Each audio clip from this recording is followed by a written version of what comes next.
Welcome to the second episode of Simplistics by the Plaid Cook. Today we are going to be making something that will satisfy that Cinnabon craving without having to go to the mall.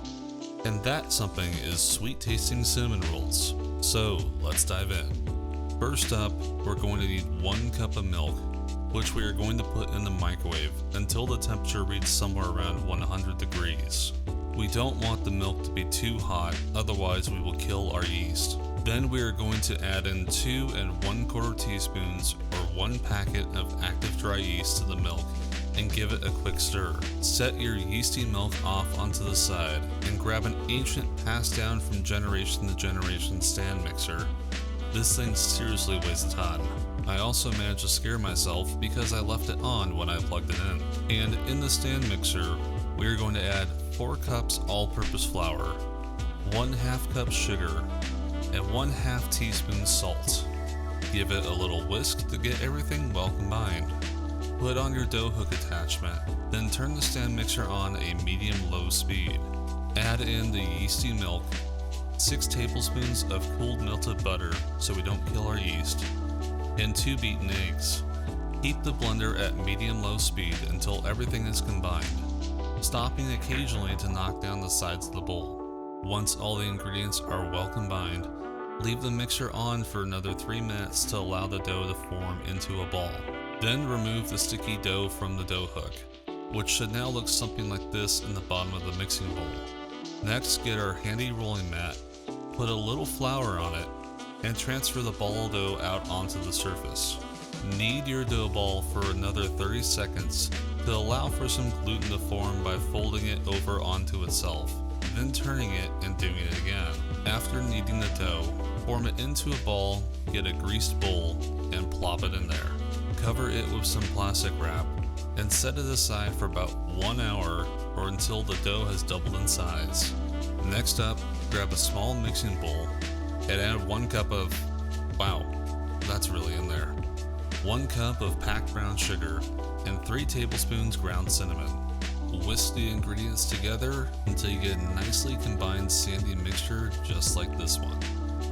Once time is up for your dough to rise or it has doubled in size, get out that trusty rolling mat again, give it a little flour, get your nicely risen dough, knock it down, and plop it onto your mat. Sprinkle the top with a little flour, then take your rolling pin and get a rolling. Start by rolling down the middle of your dough and then switching to the sides to catch the edges. This rolling method ensures that your dough will have a nice even thickness while being able to roll it into a rectangular shape. When it's all rolled out, take 5 tablespoons of softened butter and spread them over the dough. Make sure to cover the dough entirely and spread it evenly across, to which we are going to add our cinnamon sugar mixture and spread so we get a nice even layer of it across the dough. Then we are going to start at one corner of the dough and roll up by going back and forth from side to side until we get a nice even log that we're going to slightly squeeze on the ends to keep the cinnamon sugar from falling out. Also, now would be a good time to take 1 tablespoon of butter and grease a 9x13 inch pan. Take a ruler or an etched bench scraper and measure out 1 1/2 inch rolls, marking them with a knife. Then cut your rolls and place them in your greased baking dish with the tails facing inward towards the other rolls, just like this.